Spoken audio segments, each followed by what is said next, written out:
नमस्कार साथियों, स्वागत है आप सभी का सौदागर के आज के इस नए एपिसोड में। ये सवाल जवाब का 41वां एपिसोड है और आप लोगों के सवाल लगातार हम लोग इस सीरीज के माध्यम से दे रहे हैं। कई ऐसे सवाल हैं जो हम लोग आंसर नहीं कर पा रहे हैं इस सीरीज में, क्योंकि उस पर पूरा डिटेल वीडियो बनाए जाने की ज़रूरत है, जिसके लिए हम आपसे 3 और 4 दिन का और मोहलत लेंगे और आपको लगातार, क्योंकि अब अनलॉकिंग प्रोसेस चालू है, तो हम प्रोजेक्ट तक जाके उसके बारे में जो भी बारीकियां हैं, प्रोज कॉन्स, क्या डिटेलिंग है, किसको लेना चाहिए किसको नहीं लेना चाहिए, ये सारी जानकारियां आप तक आ पाएंगी। और कुछ नए सीरीज की भी शुरुआत हम लोग करने जा रहे हैं इसी के साथ, जिसमें आपको पुणे के बारे में पता चलेगा, कंस्ट्रक्शन किस मैकेनिज्म पे हो रहा है इसके बारे में कई ज़्यादा कंसर्न्स आए हैं, उसको डिटेल में हम लोग कवर करने वाले हैं। ऐसी तमाम चीज़ें जो आने वाले समय में आपको 1-2 हफ्ते के बाद देखने को मिलने लगेगा, इसलिए आप अपने चैनल को सब्सक्राइब कर लें, जिससे तमाम जानकारियां रेगुलर अपडेट आप तक पहुंचती रहें। जिन्होंने प्रॉपर्टी खरीद ली है, अगर वो अंडर कंस्ट्रक्शन प्रॉपर्टी है, तो उसका वर्क प्रोग्रेस भी आपको लगातार देखने को मिलेगा। यानी कि रियल एस्टेट और उससे जुड़ी जितनी भी चीज़ें हैं, सिटी का क्या डेवलपमेंट हो रहा है, पूरा इंफ्रास्ट्रक्चर डेवलपमेंट क्या रहा है, ये सारी जानकारियाँ आपको लगातार हम लोग पहुँचाने की कोशिश करेंगे। आज के सवाल जवाब के शुरुआत करेंगे मुकेश कुमार जी के सवाल से। चलिए आगे बढ़ते हैं और देख लेते हैं। यदि आपको ये पूरा प्रयास पसंद आए तो चैनल को सब्सक्राइब करना ना भूलें। तो इसमें है, as a beginner what should we do learn investing in real estate, just started my career, wanted to know if you can make some basic educational video on these topics, thanks. देखिए मुकेश कुमार जी, पहले तो आपको बहुत बहुत धन्यवाद, बहुत बहुत शुभकामनाएं, क्योंकि अभी आपने करियर स्टार्ट किया है, तो जाहिर सी बात है आपका एज जो है अमूमन 20 से 21 साल का होगा। और इस एज ग्रुप में अगर आप ऐसा सोच रहे हैं कि आपको इन्वेस्टमेंट के लिए कुछ नए तरीके, कुछ नई जानकारियां उस तरीके से मुहैया कराया जाए जिससे आप आने वाले समय में निवेश कर सकें या अभी से अपने पैसे को जुटा सकें, ये बहुत ही अच्छा अप्रोच है। हर एक जितने भी यंगस्टर हैं, जो लोग अपने करियर की शुरुआत कर रहे हैं, उनके लिए बहुत ज़रूरी है कि आप पैसे का निवेश करें। आप उसको स्टोर, जरूरी नहीं कि आप रियल एस्टेट में ही करें, क्योंकि हो सकता है कि शुरुआती सैलरी आपकी इतनी ज़्यादा ना हो कि आप कोई बड़ा निवेश कर पाएँ, पर आप एसआईपी से शुरुआत कर सकते हैं, एफडी से शुरुआत कर सकते हैं, या अगर आपकी सैलरी थोड़ी ठीक ठाक है और आपको फैमिली से कुछ मदद मिल पा रही है, तो आप जो है छोटे मोटे रियल एस्टेट में इन्वेस्टमेंट से भी आप अपनी शुरुआत कर सकते हैं। पर ये अप्रोच जो आपका था, ये मुझे अच्छा लगा और यही कारण है कि आपका सवाल मैंने सबसे पहले रखा हुआ है। ऐसे तमाम लोग होंगे जो नौकरी ज्वाइन करते हैं, और आजकल जो नई जनरेशन है, हम लोगों की जो जनरेशन है, ये थोड़ा सा ज़्यादा जागरूक है और आने वाली जनरेशन और भी जागरूक होंगी। तो देखिए, पहले तो मैं ये कहना चाहूँगा, इस टॉपिक पे हमने 1-2 वीडियोस बनाए हैं। जैसा आपने कहा कि इस टॉपिक्स पे लगातार वीडियो लाए जाएं, तो बिल्कुल आपका जो ये कहना है इसको हम लोग स्वीकार करते हैं। आने वाले समय पे आपको तमाम वीडियो इससे जुड़े मिलते रहेंगे। कुछ ऐसे प्रॉपर्टीज़ के भी वीडियो डालेंगे कि जहाँ पे आप as a beginner real estate जाके इन्वेस्टमेंट कर सकें, छोटा इन्वेस्टमेंट हो, सेफ इन्वेस्टमेंट हो। पर देखिए, कुछ चीज़ों को आपको समझना होगा। रियल एस्टेट में जब आप निवेश करने जाते हैं, तो एक अच्छी चीज़ ये है कि आपको मैक्सिमम पार्ट लोन में मिल जाता है। अगर वहाँ लोन मिल रहा है तो वो भी एक आपका सेट ऑफ सिक्योरिटी है, एक एक्स्ट्रा लेयर ऑफ सिक्योरिटी आप कह सकते हैं कि वहाँ पे लोन मिल रहा है। बैंकिंग इंस्टीट्यूशन जो है सारे डॉक्यूमेंट को स्क्रूटनाइज करने के बाद ही लोन प्रोवाइड करते हैं। तो ये इससे यही सिर्फ नहीं समझ लेना चाहिए, या यही एक मापदंड आपको नहीं बनाना चाहिए कि लोन मिल रहा है तो सब कुछ ठीक है। लेकिन लोन मिल रहा है तो 90-95% चीज़ें ठीक हैं, ये आप मान सकते हैं। अगर वहाँ पे पब्लिक सेक्टर यूनिट जो है, पब्लिक सेक्टर बैंक्स जो है लोन दे रहे हैं, तो और भी अच्छी चीज़ है। आपको ये, जैसे एसबीआई हो गया, पीएनबी हो गया, ये सारे जो इंस्टीट्यूशंस हैं, तो आपका भरोसा बढ़ जाता है। अच्छा, अब जो ये बात हुई कि एक तो आपको बड़ा पोर्शन लोन मिल जाता है, एक पोर्शन आपको 10, 15, 20% तक जो है अपने पॉकेट से भी लगाना होता है। तो यदि आप जॉब की शुरुआत कर रहे हैं, तो आपको सलाह ये रहेगी कि आप जो है आरडी वगैरह एक खुलवा लें। सेफ इन्वेस्टमेंट है, रिकरिंग इन्वेस्टमेंट आपका जो है होता रहे। इससे क्या होगा कि जब भी आप 1 साल बाद, 1.5 साल बाद कोई भी प्रॉपर्टी खरीदने जाएंगे, तो आपके पास लमसम पैसा तैयार होगा। अब मान लीजिए अगर आप जो है सेविंग ज़्यादा नहीं कर पा रहे हैं और आप जो है ये चाहते कि नहीं, मैं ईएमआई दे सकता हूँ कुछ पोर्शन उसका, तो आप अपने, यानी कि जाहिर सी बात आपके पास बैकअप होगा या आपके फैमिली में कोई मदद कर रहा होगा, तो उनसे आप डाउन पेमेंट करा लेते हैं। और शुरुआत हमेशा छोटे इन्वेस्टमेंट से करिए। ऐसा मत सोचिए कि उससे क्या होगा, फिर बड़े हम कैसे रह पाएंगे, नहीं। सारी चीज़ों को एक ही टारगेट पे मत सेट करिए। अभी आपका एज जो है 20 से 24 या 25 साल के बीच में है, और उस दौरान आप सारी चीज़ें एक साथ नहीं सोच सकते, क्योंकि आप सब कुछ सोचेंगे कि जो आपका पहला इन्वेस्टमेंट है उसी को आप जो है एज ए अपना स्टे होम के लिए आप यूज करना चाहें, लॉन्ग टर्म में यूज करना चाहें, ऐसा करके मत चलिए। आप पहले ये सोचिए क्या ये इन्वेस्टमेंट आप कर सकते हैं, क्या आप इसे अफोर्ड कर सकते हैं। उसके पहले ये भी देखिए क्या वो प्रॉपर्टी अच्छी है। जैसा कि हम लगातार वीडियोस में आप लोगों तक पहुंचाते हैं कि उस बिल्डर की लेगेसी क्या है, कितने प्रोजेक्ट डिलीवर किए हैं, वहाँ पे लोगों का क्या रिस्पॉन्स है, क्या रिव्यू है, ये जानने की कोशिश करिए। हमने तमाम वीडियो में जो है बताया भी है और आगे भी इस पे तमाम वीडियोस आते रहेंगे, उस पर आप नज़र रख सकते हैं। अब ये होगा कि आपको प्रॉपर्टी ठीक ठाक लग गई है, डाउन पेमेंट आपके घर से कोई कर रहा है और उसका जो लोन का हिसाब दे रहे हैं, आने वाले 3 साल 4 साल 5 साल में कोशिश करिए कि मैक्सिमम जितना आप लोन को रीपेमेंट कर पाएँ उतना आप कर लें। उससे फ़ायदा ये होगा क्योंकि आने वाले जितना लंबे समय तक आप लोन भरेंगे, प्रॉपर्टी का जो इन्वेस्टमेंट कॉस्ट है, जो कैपिटल कॉस्ट है, वो बढ़ जाएगा। अगर आपका कैपिटल बढ़ रहा है तो उस पर आपका आरओआई, रिटर्न ऑन इन्वेस्टमेंट, कम आएगा।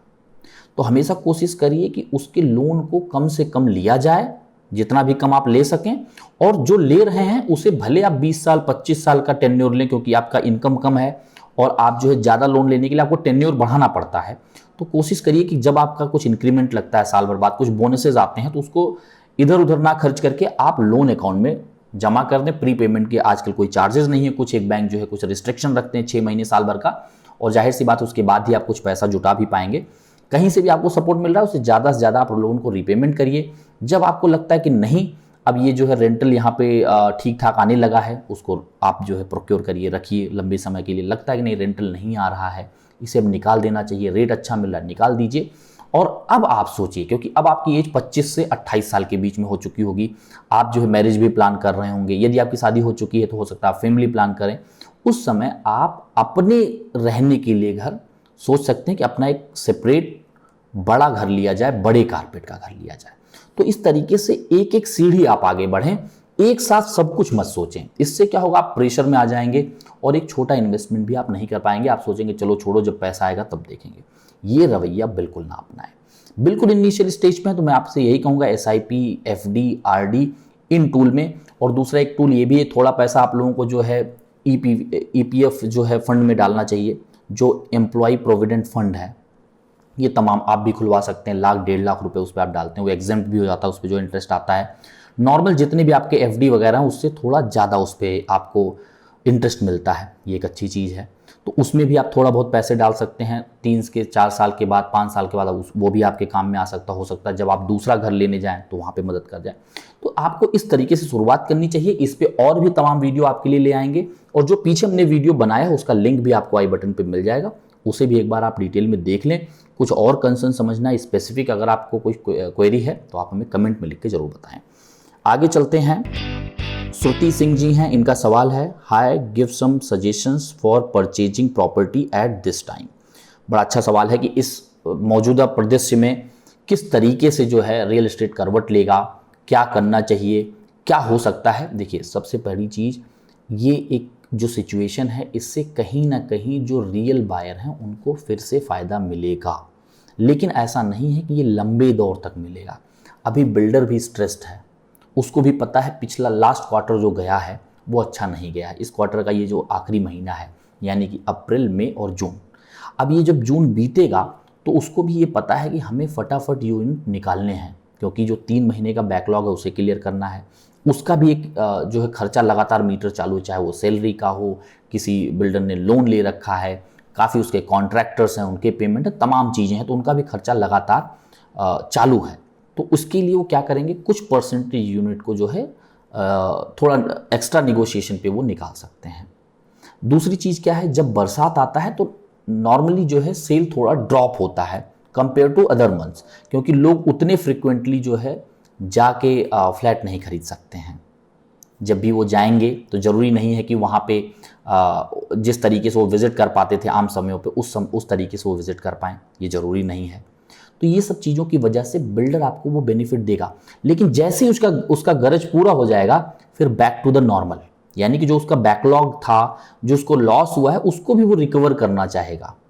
गवर्नमेंट भी कुछ नई चीज़ें ला सकती हैं आपके लिए। तो कोशिश ये करिए कि जैसे अब अनलॉकिंग प्रोसेस चालू है, यदि आपने स्टडी नहीं की है तो जल्दी से जल्दी आप इसे स्टडी करने की कोशिश करिए कि पुणे मार्केट कैसा है, ईस्ट वेस्ट को अलग अलग समझिए, फिर प्रॉपर्टीज को समझिए, बिल्डर की लेगेसी को समझिए, फिर प्रोजेक्ट को आप जो है सेलेक्ट करिए। प्रोजेक्ट सेलेक्ट करने के बाद आप अपने यूनिट को देखिए कहाँ पे लाइट, वेंटिलेशन, या कोई आप स्पेसिफिक व्यू चाहते हैं, कोई स्पेसिफिक हाइट पे, फ्लोर पे चाहते हैं, ये सब चीज़ें चूज करके फिर आप निगोशिएशन की बात करिए और फाइनल करिए।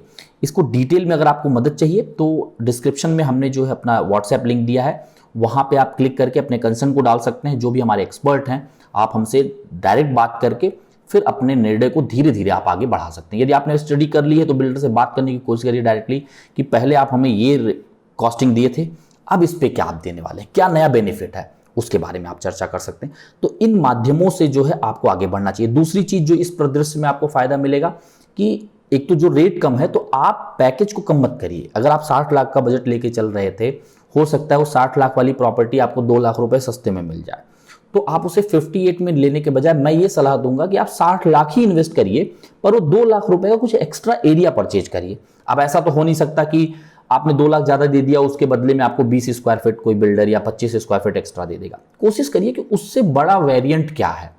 2 BHK अगर आप ले रहे हैं 650 स्क्वायर फीट का, अगर उस बिल्डर के पास 700 750 स्क्वायर फीट का 2 BHK, तो वो लेने की कोशिश करिए। या फिर आप बड़ा वाला 2 BHK देख रहे हैं तो आप छोटे वाले 3 BHK में अपग्रेड कर सकते हैं। छोटे 3 BHK में है तो लाइकवाइज आप जो है बड़े 3 BHK में शिफ्ट करने का प्लान कर सकते हैं। इससे फायदा ये होगा, क्योंकि देखिए अभी जो ट्रेंड बनता जा रहा है, इससे एक चीज तो मान के चलिए, अब हर किसी के फ्लैट में, हर किसी के घर में एक चलता फिरता ऑफिस होगा। चलता फिरता यानी कि एक स्पेस डेडिकेटली आपको चाहिए वर्क फ्रॉम होम WFH के लिए। क्यों? क्योंकि हो सकता है आपको साल में 1 महीने, 2 महीने, 1 क्वार्टर, या हो सकता है 2-3 साल तक आपको वर्क फ्रॉम होम करने की जरूरत पड़े।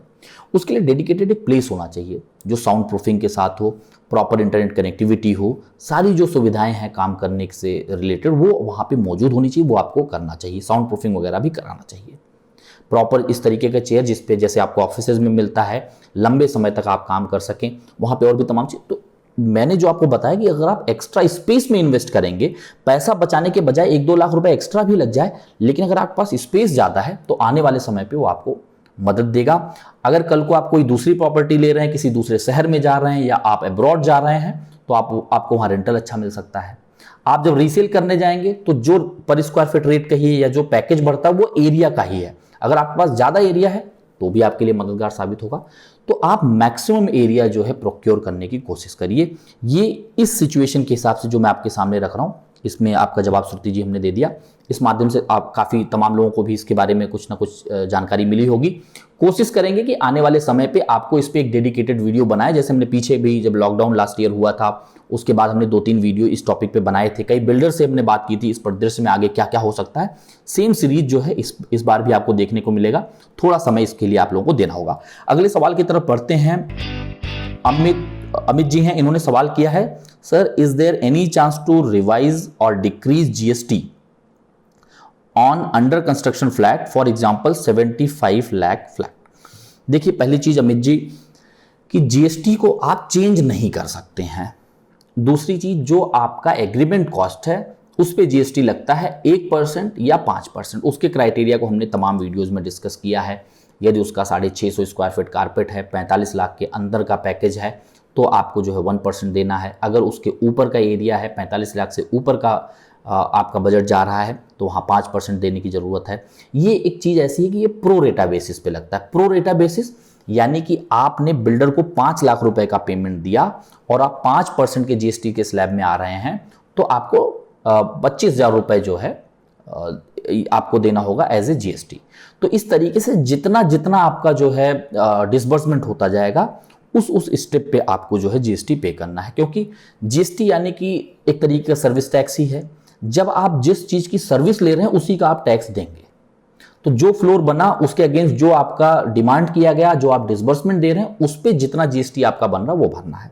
अब मैं ये बात क्यों बता रहा हूं आपको, मान लीजिए वो प्रॉपर्टी रेडी हो जाती है तो रेडी पोजीशन में GST नहीं लगता है। कई बार आप देखिए जब आप रेडी पोजीशन प्रॉपर्टी लेने जाते हैं बिल्डर से ही, तो थोड़ी सी सस्ती मिल जाती है। थोड़ी सस्ती क्यों मिलती है, ज़्यादा सस्ती क्यों नहीं मिलती, पूरा 5% का फायदा क्यों नहीं मिलता? क्योंकि बिल्डर जो ये 5% का GST का लोड है ये पूरा वेव ऑफ आपके लिए नहीं करता। मान लीजिए 50 लाख का आपका एग्रीमेंट कॉस्ट है, उस पर 5% GST यानी कि 2.5 लाख रुपए GST आपका बन रहा है, जो आपने पार्ट वाइज देना था आपको। अब वो प्रॉपर्टी रेडी हो गई और अब आप उसका एग्रीमेंट कर रहे हैं या इस समय आप खरीद रहे हैं, तो बिल्डर पूरा 2.5 लाख आपके लिए माइनस नहीं करेगा, क्योंकि उसको जो मटेरियल पे जीएसटी वगैरह लगा है तो वो तो लगा ही है उसका। अब ऐसा भी नहीं कि उसको इनपुट टैक्स क्रेडिट उस पर मिलने वाले, डायरेक्टली आप गवर्नमेंट को देते हैं, तो कई बार बिल्डर जो है पूरा का पूरा वेव ऑफ करता है। पर मैक्सिमम बिल्डर क्या सोचते हैं कि अभी हमने 1 महीने पहले जब जीएसटी लग रहा था, सेम प्रॉपर्टी मैंने बेची 60 लाख में, आज मैं इनको जो है 67 लाख में क्यों बेचूं, 57 लाख में क्यों बेचूं, 3 लाख रुपए 2.5 लाख रुपए नीचे क्यों बेचूं। तो उस परिदृश्य में वो क्या करते हैं, 1-1.5 लाख रुपए वो अपने पैकेज में जोड़ लेते हैं और 1-1.5 लाख रुपए का एडिशनल बेनिफिट आपको दे सकते हैं। बिल्डर टू बिल्डर वेरी करता है, उस पर आप बात कर सकते हैं। एक तो ये तरीका है कि आप रेडी पोजीशन में ले लिए। कई बिल्डर आपको ट्रिक बताएंगे, देखिए ये थोड़ा सा पॉइंट से हट के मैं बताऊंगा कि कई बार आप जो है टोकन अमाउंट दे देते हैं और थोड़ा थोड़ा पैसा जो भी उन बिल्डर को जरूरत है अगर आप उसको देने के काबिल हैं विदाउट लोन, क्योंकि लोन तो आपका एग्रीमेंट के बाद मिलता है और एग्रीमेंट आपने करा लिया अंडर कंस्ट्रक्शन में तो जीएसटी भरना ही है, तो आप बिल्डर से बात करिए कि हम आपको इतना इतना पेमेंट बीच बीच में बुलेट पेमेंट के जरिए देते जाएंगे, यानी कि जितना आपको डिसबर्समेंट चाहिए उसका मैक्सिमम हिस्सा हम अपने पॉकेट से दे देंगे। पर आप एग्रीमेंट तब करिए जब आपको ओसी यानी कि ऑक्यूपेंसी सर्टिफिकेट मिल जाए, इससे उनका जीएसटी जो है आपका जीरो हो जाएगा। तो अगर बिल्डर तैयार होता है ये एक काम आप कर सकते हैं। ये एक तरीका है जीएसटी को सेव करने का। दूसरा एक तरीका है जीएसटी को सेव करने का कि कुछ कलर ऑफ मनी चेंज हो जाए, बिल्डर एक्सेप्ट कर रहा हो और आप उस स्थिति में हो कि आप दे सकते हैं। देखिए ये अथराइज नहीं है, आप तरीकों की बात कर रहे हैं, ये चलता है रियल एस्टेट में। अब थोड़ा कम जरूर हुआ है तो इस तरफ भी आप सोच सकते हैं, बिल्डर से बात कर सकते हैं। पर सही तरीका ये रहेगा कि आप कोशिश करिए कि रेडी पोजीशन प्रॉपर्टी खरीदिए बिल्डर से ही। आप अगर किसी बायर से खरीदेंगे तो वो तो मार्केट प्राइस के हिसाब से ले लेगा, जीएसटी भले नहीं लग रहा होगा तो वो उसका इतना खुद का डिमांड होगा अगर वो डिस्ट्रेस सेल में नहीं है तो। ये रहे तरीके। कुछ और भी आपको समझना है तो आप हमें कमेंट में लिख के बताइए। आगे चलते हैं। अगला सवाल है सोनल धकाने जी का, अगर मैं सही प्रोनाउंस कर रहा हूं। इनका सवाल है, हेलो ये बताएं कि प्राइस नेगोशिएशन किस में कर सकते हैं। बड़ा अच्छा सवाल है। देखिए पहली चीज सोनल जी कि प्राइस आज की डेट में क्या है, पैकेज आपको प्रोवाइड किया जाता है। पहले क्या हुआ करता था, पर स्क्वायर फीट रेट होता था। एक तो या तो सेलेबल प्राइस होती थी या फिर आप कारपेट पे निकालते थे। जो सेलेबल एरिया होता था वो अमूमन कारपेट एरिया में 35% लोडिंग जोड़ दी जाती थी। अब लोडिंग क्या होता है ये भी समझना होगा। इस पे हमने वैसे कई वीडियोस बनाए हैं, अगर आप जाएंगे, क्योंकि हमने 500 से ज़्यादा वीडियो डाल दिए हैं, तो ये भी कई बार आप लोगों का कंसर्न रहता होगा कि उस वीडियो को कैसे ढूंढें। तो कोशिश करेंगे डिस्क्रिप्शन में दे दें और उसको आई बटन पे भी लगा दें, जिससे उसको डिटेल में आप समझ लें। मोटे मोटे तौर पे आपको बताते चलते हैं। मान लीजिए आपका 500 स्क्वायर फीट का कारपेट था। अच्छा, पहले जो प्री रेरा था उसमें कारपेट को, टोटल कारपेट को जो आज कहते हैं, यानी कि रेरा कारपेट हुआ एक तो, जिसमें बैल्कनी, टेरेस, ड्राई बैल्कनी नहीं इंक्लूडेड है। जब उसको आप इंक्लूड कर देते हैं तो उसको टोटल कारपेट लोग बोलने लगते हैं। एक्चुअली टोटल कारपेट जैसा कुछ कंसेप्ट होता नहीं है। एग्रीमेंट में भी आपका कारपेट एरिया मेंशन होता है, बैल्कनी एरिया मेंशन होता है, ड्राई बैल्कनी मेंशन होता है, कुछ टेरेसेस हैं तो उसमें वो मेंशन होता है अलग अलग तरीके से, या कुछ एनक्लोज बैल्कनी का कंसेप्ट जो चल रहा था वो मेंशन होता है। पर कारपेट आपका वही होता है जो आउटर वॉल के अंदर का एरिया है, जिसमें balcony, dry balcony, terrace, enclose balcony नहीं होता था, पर हाँ उसमें इंटरनल वॉल इंक्लूड होता था। आगे बढ़ते हैं। मान लीजिए 500 स्क्वायर फीट का आपका कारपेट एरिया था, तो उसमें 30 से 35% लोडिंग लगती थी। लोडिंग क्या होता था, जो आपका पैसेज एरिया होता है, जैसे आप फ्लैट खोलते हैं, जो पैसेज होता है लिफ्ट तक जाने के लिए, आपके स्टेयर केसेस तक जाने के लिए, प्लस जिस एरिया में स्टेयर केस बना हुआ है, जिस एरिया में लिफ्ट बना हुआ है, जो कॉमन एरियाज हैं, चाहे वो एमिनिटीज का एरिया हो, ये बाकी जितने भी एरिया आपके सोसाइटी में हैं वो प्रोपोर्शनेटली सब में डिवाइड कर दिया जाता है। अब ऐसा तो नहीं हो सकता कि 500 फ्लैट बन रहे हैं और वहां पे 1 एकड़ का जो है ओपन एरिया है या फिर पैसेज वगैरह में जा रहा है, तो उस 1 एकड़ को डिवाइडेड बाई 500 फैमिली कर दें, तो वो गलत होगा। क्योंकि किसी ने 3 BHK लिया होगा, किसी ने 2 लिया होगा, किसी ने छोटा 2 लिया होगा, किसी ने 1 BHK लिया होगा, तो इसको एक प्रोपोर्शनेटली बना देते थे कि जिसका जितना एरिया होगा उसमें 35%, 30% जुड़ जाएगा। अब वो 35% जुड़ गया, तो अगर आपका 500 स्क्वायर फीट का एरिया था तो लगभग उसमें 175 स्क्वायर फीट, 170 स्क्वायर फीट आपका जुड़ गया एज ए लोडिंग, जो आपका कॉमन एरिया हुआ करता था। अब आपका सेलेबल एरिया क्या बन गया, 500 प्लस 170, 670 स्क्वायर फीट का फ्लैट बन गया। अब जो आपका एग्रीमेंट कॉस्ट होता था उसके पहले होता है बेसिक कॉस्ट। बेसिक कॉस्ट और एग्रीमेंट कॉस्ट के बीच में आपका होता है इंफ्रास्ट्रक्चरल चार्जेस, जिसके अंदर society formation, club house charges, फिर आपका सबसे बड़ा चार्ज जो पार्किंग का जुड़ा होता था, और इंफ्रास्ट्रक्चरल डेवलपमेंट चार्जेस भी होते थे जिसको आईडीसी बोलते हैं। ये मिला के आपका एग्रीमेंट कॉस्ट बनाया जाता था और ये कॉस्ट शीट पे बकायदे दिखाते थे। आज के समय में भी एक दो बिल्डर दिखाते हैं। तो जब वो आपको बेसिक कॉस्ट होता था, यानी कि एग्रीमेंट कॉस्ट के पहले, जिसमें parking charge, society formation charge, IDC, infrastructure development charge नहीं जुड़े होते थे, उसको आपका टोटल सेलेबल एरिया से जो 670 स्क्वायर फीट बना है, 500 का कारपेट और 170 की लोडिंग, उस 670 से जब बेसिक कॉस्ट को डिवाइड कर देते थे तो निकलता था पर स्क्वायर फीट का रेट। अब ये कंसेप्ट खत्म हो गया, क्योंकि अब कारपेट बेचना है, कारपेट दिखाना है, तो सेलेबल कहां से दिखाएंगे? अगर सेलेबल नहीं दिखाएंगे तो पर स्क्वायर फीट रेट क्यों दिखाएं? दिखा सकते हैं आज भी, पर क्या होगा, अब अगर आप मान लीजिए 50 लाख की प्रॉपर्टी को 500 का जो कारपेट है उससे डिवाइड करेंगे, तो आप सोचिए वो रेट क्या आएगा? 10,000 रुपए पर स्क्वायर फीट आ गया। लेकिन अगर आप पहले सेलेबल के 670 से करते थे तो 8,000 कुछ का जो है रेट आता था पर स्क्वायर फीट। तो वो कहने में अच्छा लगता था, उसको प्रमोशनल टूल के हिसाब से यूज कर सकते हैं। आज अगर आप कहोगे 10,000 रुपए पर स्क्वायर फीट का मेरा घर है, तो लोग पहला इंप्रेशन लोगों को ये जाएगा, अरे पहले तो यही 7,000 का मिलता था, आज तो मार्केट में इतनी हलचल नहीं है, इतना महंगा क्यों बिक रहा है? लेकिन लोग बाद में समझेंगे, अच्छा ये कारपेट को डिवाइड किया गया है इसलिए पर स्क्वायर फीट बढ़ गया। इसलिए बिल्डर ने क्या किया, सब चीजों को दरकिनार करके एक पैकेज प्राइस बना दी। अब आते हैं निगोशिएट कैसे करेंगे। देखिए, जो 3 मेन कंपोनेंट है आपके पूरे प्राइसिंग का, एक जो बेसिक कॉस्ट मैंने बताया, यानी कि जो आपके फ्लैट का कॉस्ट है, without any parking charges, without any infrastructural development charges या सोसाइटी फॉर्मेशन चार्ज इसमें नहीं जुड़ा हुआ है। तो पहले तो आप समझिए कि ये बेसिक कॉस्ट कितना है, बिल्डर से पूछिए, उस पर आपसे as a infrastructural development charge या पूरा जो आईडीसी है वो कितना ले रहे हैं, पार्किंग वगैरह मिला के 5 लाख, 6 लाख, 7 लाख। तो ये जो फिक्स्ड अमाउंट है इसमें बिल्डर निगोशिएट नहीं करेगा, वो सबके लिए कॉमन है। अगर 2 BHK के लिए वो 5 लाख रुपए ले रहा है आईडीसी, इंफ्रास्ट्रक्चरल डेवलपमेंट चार्जेस, तो सबसे 5 लाख रुपए लेगा। ऊपर के जो टैक्सेस लग रहे हैं उसमें भी आप निगोशिएट नहीं करा सकते, क्योंकि वो गवर्नमेंट का पार्ट है। कई लोग कहेंगे नहीं हमें तो बिल्डर ने बेनिफिट दिया था, no GST, no stamp duty benefit. देखिए, वो नो जीएसटी यानी कि जीएसटी नहीं लगेगा ऐसा नहीं है। जीएसटी का जितना जीएसटी का अमाउंट है वो अमाउंट वो मेन एग्रीमेंट कॉस्ट से माइनस कर देंगे।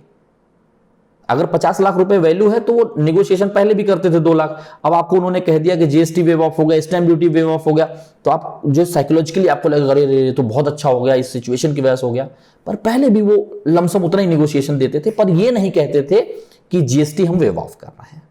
आज वो ये कह रहे हैं कि जीएसटी हम वेव ऑफ कर रहे हैं, तो आपके दिमाग में इंप्रेशन आता है।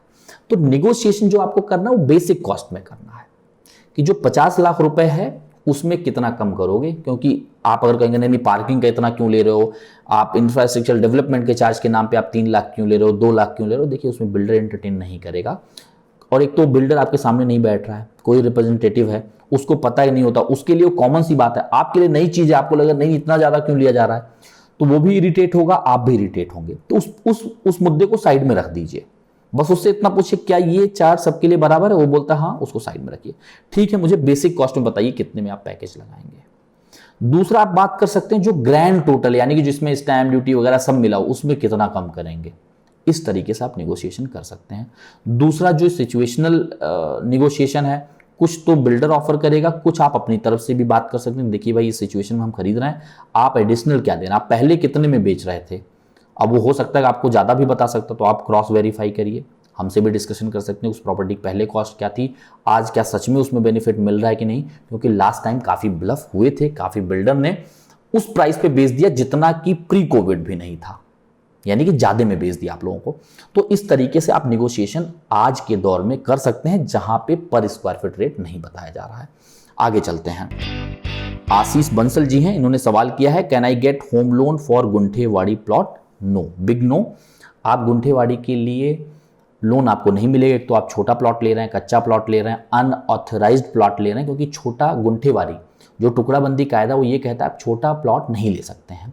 हाँ, अगर वो एग्रीकल्चर करने लायक जमीन नहीं है, वहाँ पे जो है तलाठी और वहाँ के जो कलेक्टर हैं उनका सर्वे हो चुका है और उसको बात ये चल रही कि नहीं ये नॉन एग्रीकल्चरल लैंड हो सकता है फ्यूचर में, तो आप ले सकते हैं। कई जमीन ऐसी हैं जो कॉर्पोरेशन लिमिट के अंदर आ रही है वहां 7-12 हो रहा है, उसे आप ले सकते हैं। पर इस पे आप जमीन के लिए लोन नहीं ले सकते। जमीन पे लोन तभी मिलेगी जब वो रेरा रजिस्टर्ड हो, एनए हो, आर जोन में आ रहा हो, जिस पे आप प्लान सैंक्शन करा के घर बना सकें।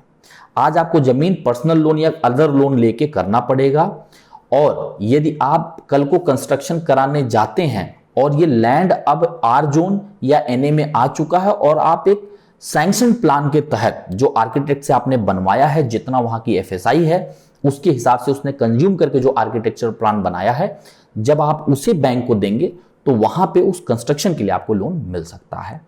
तो इस गफलत में मत आइए कि किसी के कहने में कि आपको लैंड पे, कच्चे लैंड पे, एग्रीकल्चर लैंड पे लोन मिलेगा। नहीं, बड़ा लैंड पार्सल है एग्रीकल्चर का, उस पर कोई आप प्रोजेक्ट डाल रहे हैं, टिश्यू कल्चर हो गया, तमाम जो एग्रीकल्चर के प्रोजेक्ट हैं, डेयरी के ऊपर अगर आप लोन ले रहे हैं तो उस पर मिल जाएगा।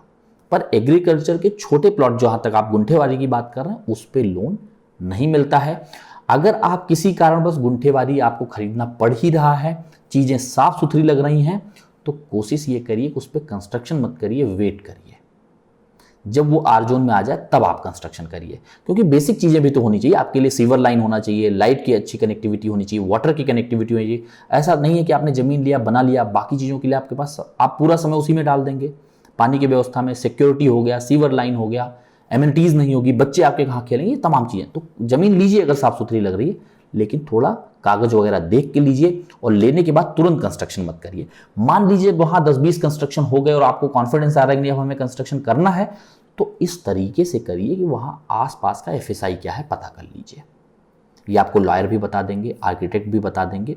उसका एफएसआई जान के उसके हिसाब से जो मार्जिन, जो तय सीमा है, उतना मार्जिन छोड़ के आप बना लीजिए, जिससे कल को जब गुंठेवारी जो है रेगुलराइजेशन का प्रोसेस चालू हो तो आपको कोई पेनल्टी ना लगे, आपको किसी से कोई जुगाड़ लगाने की जरूरत ना पड़े, आसानी से वो आपका गुंठेवारी रेगुलराइजेशन में रेगुलराइज हो जाए।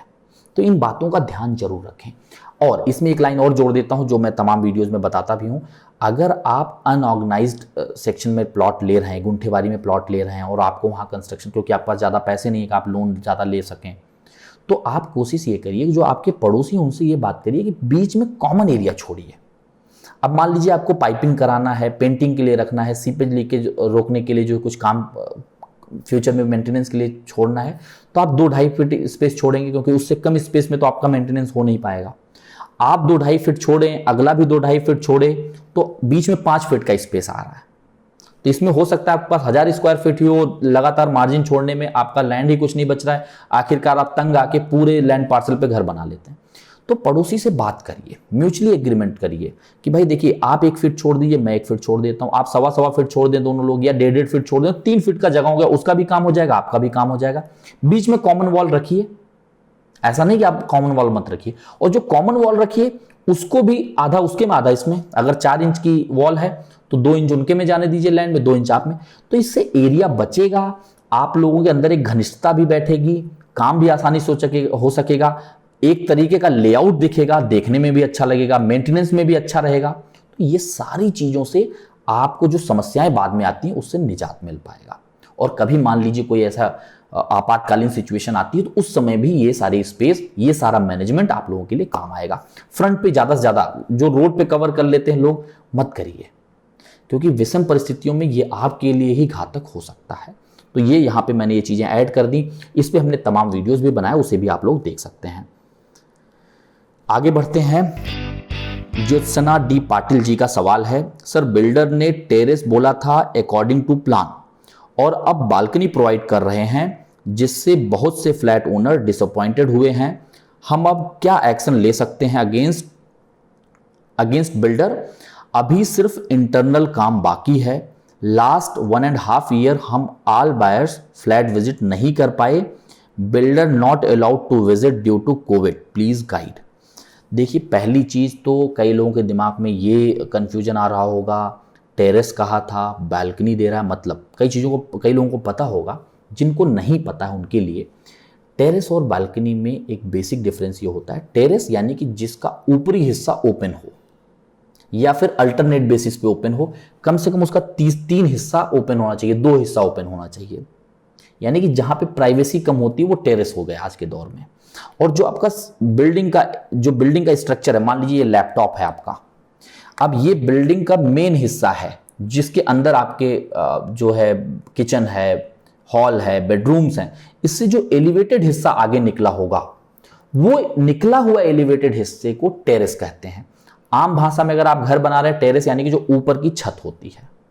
बैल्कनी वो है जो लगातार set of each floor equivalent होता है। आपका भी केवल सामने दिखेगा, ऊपर का कोई व्यक्ति आपके बैल्कनी में नहीं देख सकता, क्योंकि वहां पे भी छत है, इसके ऊपर भी छत है, इसके ऊपर भी छत है। ये जो कंसेप्ट है इसको बैल्कनी कहते हैं, मोटे तौर पे हमने बताया। और वो एलिवेशन जो आपका बिल्डिंग का है उससे बाहर नहीं निकला होता है, वो उसी एलिवेशन के अंदर होता है, वो बैल्कनी है। तो अब इनका कंसर्न ये है कि टेरेस उसने बताया था, लेकिन अब वो बैल्कनी कर रहा है, इस पर हम क्या एक्शन ले सकते हैं। पहले तो आप जो है उसका ब्लूप्रिंट चेक करिए। उस ब्लूप्रिंट में अगर आपको ब्लूप्रिंट बिल्डर नहीं दे रहा तो आप उसको रेरा से भी देख सकते हैं। कैसे देख सकते हैं, इसको भी हमने एक वीडियो में बनाया है, उसका भी आपको लिंक दे देंगे, वहां पे भी देख सकते हैं आप लोग। तो पहले तो ये देखिए कि उसने ब्लूप्रिंट में सैंक्शनिंग क्या ली है, प्लस आप लोगों ने खरीदा है तो जाहिर सी बात है आपने एग्रीमेंट भी किया होगा। अपनी एग्रीमेंट की कॉपी निकालिए, उसमें चेक करिए आखिर उन्होंने वहां मेंशन क्या किया है। अगर उसने टेरेस मेंशन किया है तो तुरंत लॉयर को बुलाइए और उसके ऊपर केस करिए, उसको टेरेस ही देना पड़ेगा, क्योंकि आपका एग्रीमेंट टेरेस के लिए हुआ है। लेकिन अगर उसमें बैल्कनी है, ब्लूप्रिंट में भी बैल्कनी है, एग्रीमेंट में भी उसने बैल्कनी किया है, तब आप बिल्डर के खिलाफ जुबानी जंग कितनी भी कर लीजिए, कानूनी तौर पे आप नहीं लड़ पाएंगे। तो उनसे बात कर लीजिए इस बारे में, अपने डॉक्यूमेंट चेक कर लीजिए, अच्छे लॉयर की सलाह ले लीजिए। कुछ दुविधा है तो हमें बता दीजिए, उसके बारे में भी आप तक कुछ ना कुछ जो रिजोल्यूशन हमारी तरफ से हो सकती है वो लाने की कोशिश करेंगे। डिस्क्रिप्शन में व्हाट्सएप का लिंक है, कौन से बिल्डर ने ऐसा किया है कृपया करके बता दें। इससे फ़ायदा ये होगा कि जो आने वाले समय पे जो भी बायर्स हमारे पास आ रहे हैं, जो हमसे सजेशंस ले रहे हैं, उनको ये बातें बताई जा सके। क्योंकि यहाँ पे आपने हिडन रखा है, वो एक प्राइवेट मीडियम है व्हाट्सएप पे, वहाँ पे आप बता सकते हैं। आपकी आइडेंटिटी पूरी तरीके से आप ये समझें कि वो हम तक ही रहेगी, वो डिस्क्लोज नहीं होगी। ये सिर्फ इसलिए हम आपसे कह रहे हैं, या जितने लोगों को ऐसे ही कुछ लग रहा है बिल्डर के लिए कि इस बिल्डर ने गलत किया है, वो हमें व्हाट्सएप पे बताएं, कमेंट में लिख के बताएं, जिससे आने वाले समय पे जो बायर हमसे सलाह ले रहे हैं उनको आपकी ये जो आपने ये चीज़ झेला है वो ना झेल सकें, उन तक ये चीज़ पहुंच सके। और ऐसे बिल्डर जो है सिस्टम से एलिमिनेट हो, ये भी एक हमारा ध्येय है कि ऐसे बिल्डर सिस्टम में नहीं होने चाहिए जो आपको मिसगाइड करते हैं, जो आपको कहते कुछ हैं और देते कुछ हैं। तो इस पे हमने आपको बता दिया कि किस तरीके से आप एक्शन ले सकते हैं। अभी कोविड की सिचुएशन नॉर्मल हो रही है, यदि सब कुछ ठीक ठाक है तो आप जाके विजिट करिए। अगर वो आपको सेफ्टी के बारे में कहते हैं कि नहीं अंडर कंस्ट्रक्शन है, सेफ्टी की वजह से हम नहीं जाने दे रहे हैं, तो आप सारे सेफ्टी प्रिकॉशन फॉलो करिए। जैसे हेलमेट लगाइए, बूट्स पहनिए, और उसके बाद अगर वो जैसे कोविड की सिचुएशन है तो प्रॉपर आप डबल मास्किंग कर सकते हैं, या N95 मास्क लगाइए, ग्लव्स लगा के। फिर उनसे कहिए मैं आपके सारे सेफ्टी नॉर्म फॉलो करने के लिए तैयार हूँ, हमारे जितने भी लोगों ने यहाँ पे परचेज किया वो तैयार हैं, कृपया करके हमें ले चलिए, दिखाइए आप कैसे बनाएं, बिल्डर आपको नहीं रोक सकता है।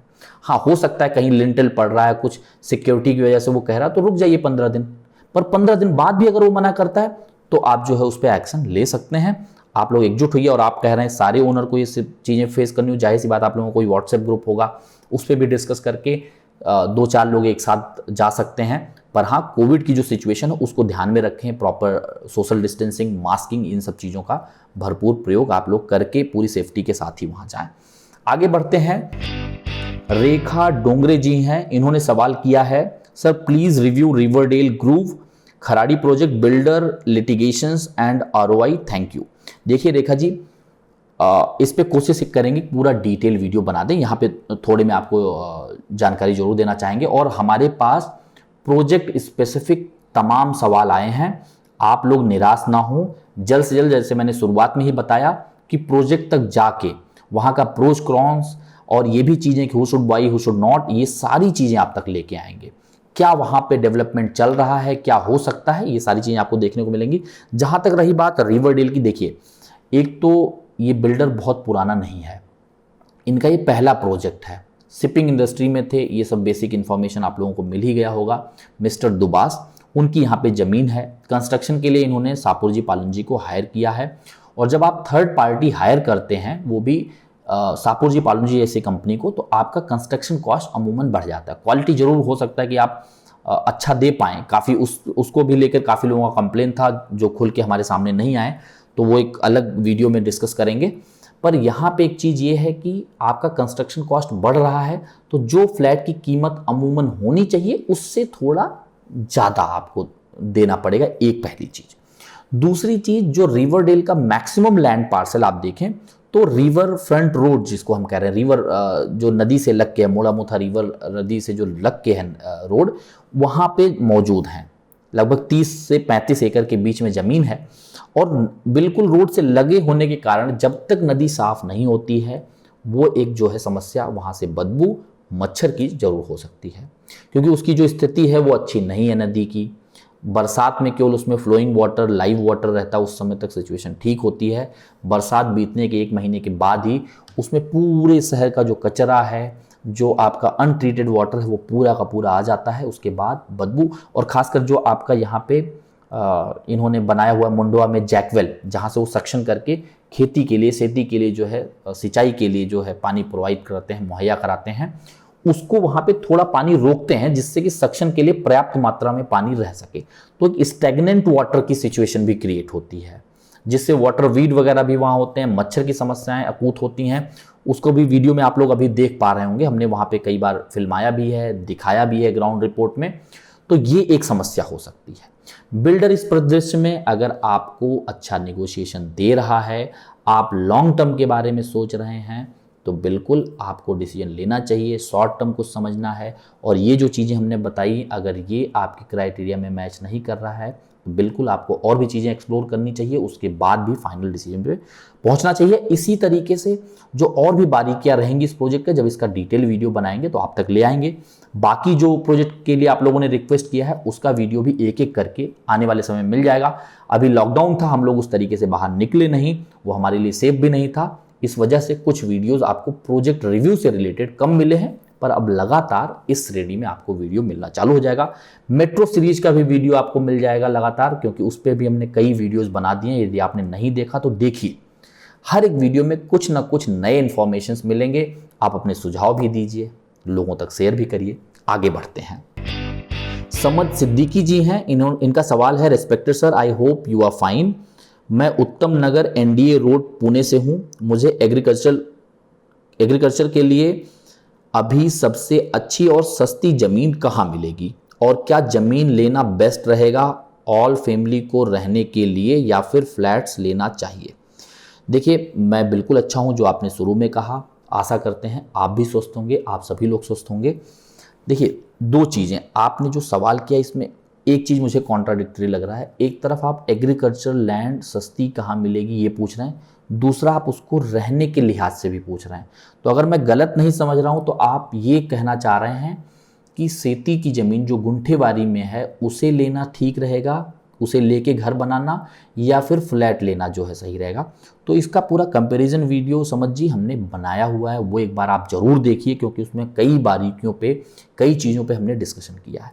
दूसरी चीज़ों को अगर हम मोटे मोटे तौर पे समझें तो देखिए, अगर आप गुंठेवारी में ज़मीन लेने का सोच रहे हैं तो वहाँ पे एक जो सबसे बड़ी दिक्कत आती है वो आती है सिक्योरिटी। आपकी जो बेसिक नेसेसिटी की चीज़ें हैं, वाटर, इलेक्ट्रिसिटी, रोड, एम्यूनिटीज़, बच्चे कहाँ के, ये सब चीज़ों की समस्याएं बनी रहती हैं। यदि वो ऑर्गेनाइज्ड है, यानी कि गुंठेवारी है, सेती ना विकास की ज़मीन है, लेकिन बिल्डर ने वहाँ एम्यूनिटीज़ प्रोवाइड किया है, रोड अच्छा वाइड दिया है, इलेक्ट्रिसिटी आप तक ले आए हैं, पानी का प्रोविज़न है, सीवर लाइन के लिए पाइपलाइन वगैरह दिया है, और वो सस्टेनेबल मॉडल है, यानी कि सिर्फ दिखाने के लिए, बेचने के लिए नहीं किया है, तो बिल्कुल आप ज़मीन लीजिए। जैसा मैंने पहले जवाब दिया, एक भाई ने पूछा था, आप उसको थोड़े समय रुकिए, जब वो आर जोन में आ जाए प्रॉपर प्लान सैंक्शन के साथ बनाइए, या फिर अगर कंस्ट्रक्शन हो रहा है, आपको कॉन्फिडेंस आ रहा है, तो वहाँ का जो तय FSI है, प्रॉपर मार्जिन छोड़ के उसके अनुसार घर बनाइए, जिससे फ्यूचर में कोई समस्या ना आए। पर जो बेसिक चीज़ें हैं ये समस्याएं बनी रहती, पर ये भी चीज़ है, अगर ज़मीन साफ सुथरी ली जाए तो उससे अच्छा इन्वेस्टमेंट और दूसरा कोई नहीं है। यदि आप इमीडिएट अपने रहने के लिए लेना चाहते हैं तो मेरी सलाह रहेगी कि पहले आप एक बार सर्च कर लें। अगर कोई ऐसी अच्छी ज़मीन रेरा रजिस्टर्ड आपके बजट में मिल जाए तो बहुत अच्छी, भले थोड़ा डिस्टेंस पे हो। यदि नहीं मिलती हैं, आप गुंठेवारी की तरफ जाना चाहते हैं, तो पूरे पेपर वगैरह प्रॉपर चेक कर लीजिए, उसके बाद ही कदम उठाइए। अगर वो समय नहीं, आपको समझ नहीं आ रहा, तो बिल्कुल आपको फ्लैट में निवेश करना चाहिए, जिससे एक तो आपको सिक्योरिटी मिल जाती है, सोसाइटी अच्छी होती है, हर बेसिक चीज़ों की सुविधाएं वहाँ होती हैं, और आप ईज़िली कभी बाहर आपको ट्रैवल करना है तो सिक्योरिटी प्रॉब्लम भी इतनी ज़्यादा नहीं आती है। तो इन चीज़ों को समझ लीजिए। जो पीछे हमने वीडियो बनाया उसका आई बटन पे हम लोग चला दे रहे हैं, उसको भी आप देख लें, इसके बारे में डिटेल में जानकारी आपको मिल जाएगी। अगला सवाल लेते हैं। अभिजीत सालवी जी हैं, इन्होंने सवाल किया है, sir can you please share information on budget villas bungalows row house in eastern Pune. देखिए अभिजीत सालवी जी, पहले तो जितने भी बिल्डर मार्केट में हैं, ये आज के दौर में क्या कर रहे हैं, ये मल्टी स्टोरी अपार्टमेंट बना रहे हैं, हाई राइजेस बना रहे हैं। रो हाउसेस के प्रोजेक्ट जो आज के 5-7 साल पहले दिखा करते थे जितने मात्रा में, वो आज नहीं दिख रहे हैं। कारण क्या है? कारण सबसे बड़ा ये है कि जो एफएसआई अब मिलने लगी है, पहले की अपेक्षा ज़्यादा मिल रही है। फ्लोर स्पेस इंडेक्स, जो नॉर्थ में आपको फार भी कहा जाता है, यानी कि फ्लोर एरिया रेशियो, इतने ज़मीन पे कितना कंस्ट्रक्शन कर सकते हैं, इसी को जो है एफएसआई कहा जाता है। पहले जो एफएसआई 1:1 की, 1:1.5 की हुआ करती थी, आज के डेट में 2, 3, 4 तक मिल रही है। जहाँ से मेट्रो जा रहा है, जहाँ पे रोड की विड्थ जो है 80 फीट के ऊपर है, वहाँ पे भी एडिशनल जो है एफएसआई गवर्नमेंट प्रोवाइड कर रही है, लोकल अथॉरिटीज़ प्रोवाइड कर रही हैं, जिससे ज़्यादा से ज़्यादा जनसंख्या को कम जगह में एकोमोडेट कराया जा सके, सारी सुविधाएं ईजिली लोगों तक पहुंचाई जा सकें। यह एक कारण है कि जब आपके पास एफएसआई ज़्यादा है तो आप मल्टी स्टोरी बनाएंगे, आप रो हाउस बनाएंगे तो आप उस एफएसआई को कंज्यूम कहाँ करेंगे। जो रो हाउसेस बन भी रहे हैं वो बहुत छोटे बन रहे हैं, कहने के लिए रो हाउस हैं, रो हाउस जैसी फीलिंग उसमें नहीं है। और इन्हीं कारणों की वजह से आज की डेट में ऑर्गेनाइज्ड सस्ता एफोर्डेबल रो हाउसेज नहीं मिल पा रहा, और यही एक सबसे बड़ा कारण भी है कि लोग गुंठेवारी की तरफ रुख कर रहे हैं, या फिर अनऑर्गेनाइज्ड कंस्ट्रक्शन या फिर अनऑर्गेनाइज्ड प्लॉटिंग की तरफ लोग ज़्यादा रुख कर जाते हैं, ज़मीन की केस जहाँ तक बात आती है। तो आप इससे बचें। पहले तो पेपर की पूरी जानकारी लें, जल्दबाजी बिल्कुल ना करें, चीज़ों को समझें, हमसे भी संपर्क करें। अगर हमारे पास, जैसे पिछले सवाल जवाब के एपिसोड में हमने कवर किया था कि किसी भाई के पास जो है 43 एकड़ की शायद ज़मीन थी, तो वो बता रहे थे, ऐसे अगर किसी के पास, जो लोग भी देख रहे हैं ज़मीन है, वो आके मिलें। पेपर हम लोग देखेंगे, आपकी ज़मीन साफ़ सुथरी है और सही बायर के पास जा सके, इससे अच्छा क्या हो सकता है कि आप बेचना चाहते हैं, आपको सही प्राइस भी मिल। देखिए लोग प्राइस देने के लिए तैयार हैं, पर समस्या क्या है, सही चीज़ नहीं मिलती है। तो जिनके पास भी अच्छी ज़मीनें हैं, साफ़ सुथरी ज़मीनें हैं, भले उसका एनए नहीं है, एनए तो कराया जा सकता है, 25 एकड़ है तो एनए हो जाएगा। आसपास की ज़मीन इकट्ठा करके आप जितने एक लाइक माइंडेड लोग हैं वो इकट्ठा होके उसमें जो खर्चा आएगा एनए करके आप लोग वहीं के वहीं लीजिए। ये अगर दौर चलेगा तो ऑर्गेनाइज्ड कंस्ट्रक्शन भी होगा, आपको सारी बेसिक सुविधाएं मिल पाएंगी, एमिनिटीज़ मिल पाएंगी, और जो आपका सपना है, आपकी ज़मीन, आपका छत, वो भी पूरा हो पाएगा। तो ऐसे लोगों से मैं गुजारिश करूँगा, जो आपके जानने वाले हैं उनको ये चीज़ कहिए, मिलें, बात करें, या कहें हम लोग जाके उनसे बात करें। हम दिल से चाहते हैं कि आपकी ज़मीन का सही रेट मिले और सही लोगों तक, जो साफ़ सुथरी ज़मीन चाहते हैं, उन तक चीज़ें पहुंच पाएँ। तो जहाँ तक आप बात कर रहे हैं कि कहाँ पे अफोर्डेबल ईस्टर्न पुणे पे मिल पाएगा, अफोर्डेबल तो देखिए जो कोई बनाएगा भी अगर किसी कारण से, तो अफोर्डेबल नहीं देगा। तो सलाह यही रहेगी कि आप आर जोन में ज़मीन ले लें, अपने हिसाब से कंस्ट्रक्शन करें, सैंक्शनिंग के साथ प्रॉपर एफएसआई कंज्यूम करके। नहीं मिल पा रहा है तो थोड़े महंगे में ही आप ज़मीन लेके रख लें जो रेरा रजिस्टर्ड है, पर वहाँ तब बनाएं जब एक 60-70% लोग कंस्ट्रक्शन कर चुके हों या कर रहे हों। क्योंकि अगर आप इकलौते होंगे, 10-20% लोग ही कंस्ट्रक्शन करेंगे, तो आपके ऊपर मेंटेनेंस का लोड बढ़ेगा। लगातार आने वाले 10 साल तक कंस्ट्रक्शन होता रहेगा, धूल मिट्टी, साउंड पोल्यूशन, ये सब चीज़ें रहेंगी, तो वो भी आपके लिए दिक्कत की सिचुएशन बन सकती है। अगर आप गुंठेवारी में किसी कारणवश लेना पड़ रहा है तो आप पेपर को वेरीफाई कर लीजिए, ज़मीन ले लीजिए, पर उस पर कंस्ट्रक्शन तब करिए जब वहाँ पे लगे कि सेफ़ है, या अधिकतर लोग कंस्ट्रक्शन कर चुके हों, और आप प्रॉपर एफएसआई को कंज्यूम करके, आर्किटेक्ट से प्लान बना के, म्यूचुअली एग्रीमेंट करके, जैसे हमने पहले बात की कि इंटरमीडिएट स्पेस छोड़िए, रोड पे प्रॉपर जो मार्जिन छोड़ना वो छोड़िए, जिससे किसी भी आपातकालीन परिस्थिति में वहाँ तक फायर ब्रिगेड या बाकी चीज़ें जो है पहुंच सकें। आशा करते हैं साथियों आप सभी को सवाल जवाब का ये सेगमेंट पसंद आ रहा होगा। यदि पसंद आ रहा है तो ज़्यादा से ज़्यादा शेयर करें, सब्सक्राइब करें और तमाम एपिसोड हम लोग अब और भी लेके आने वाले हैं, जिससे रियल एस्टेट की हर एक बारीकी आप तक हर वो सच्चाई पहुंच सके। अपना प्रोत्साहन, अपना आशीर्वाद इसी तरीके से बनाए रखें। जल्द मिलेंगे एक नए वीडियो के साथ, एक नई जानकारी के साथ। तब तक के लिए धन्यवाद। नमस्कार।